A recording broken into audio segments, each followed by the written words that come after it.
The first of its kind, a blind football team from the south of Johannesburg, the Corinthians Africa has set a high standard at their first major international blind soccer tournament. Coach Jack Msibi founded the Corinthians organization in 2012 and wanted to take care of the visually impaired. This led to the establishment of the Corinthians Africa blind soccer team 2 years ago. He says his Chargers did exceptionally well against teams that have been competing for many years. Good to be back in South Africa. We're coming from the BRICS tournament with all the BRICS countries. It was really, really awesome. Russia was awesome. Moscow was awesome. It was our first international game. In fact, our first competitive game as South Africa. And the reception of the countries, the way they received us. And I think the guys did phenomenal, you know. We learned so much in the tournament that we didn't know. It takes a team at least 2 years to score on an international platform. We scored 2 goals. And we beat Belarus, that's been together for 8 years. And we were the youngest team by at least 11 years as well. In fact, we were a junior team against senior players. And so we already have another 10 to 15 years with these boys. And so there's so much to take. And so many accolades that we received that side as team of the tournament, coach of the tournament, best player. They saw how these boys played, so it's been phenomenal. The team surprised many with their performances in Moscow and was warmly greeted upon their return to South Africa. Blind soccer is already a hit in other countries, especially in Europe and South America. For South Africa, however, it is still early days.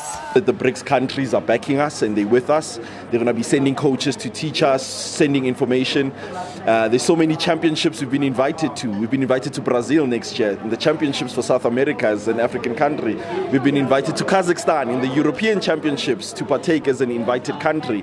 So there's so much interest in what these boys have done and so much growth. They're even going to be sending their coaches here to train us. But what's the future? The future is for us to establish leagues. And I can't do it by myself. And it would be sad if we now need outsiders to help us establish leagues here. So I'm calling on the South African Football Association and the government of South Africa to partake in what's happening here, because BRICS takes this serious. The world takes this serious, but our country hasn't caught on. So that's the future. Striker Kokezo Titus was named as the player of the tournament.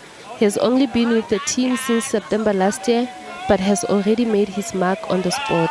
I had to listen, I had to focus, I had to listen where the ball is going. I had to listen everything, the moves, and we did a training camp, and the training camp helped a lot for me to listen to the ball and hear the ball. Where my position is a striker, so I knew that I could be a striker and I could defend and hear the ball too, and we could communicate well, communicate as a team well. The team was also treated to a hearty breakfast following their arrival. They are eager to do their bit in promoting the sport nationally and expose others to the opportunities that they now enjoy. Mahudi Mlabo, SABC News, Captain Park in Johannesburg.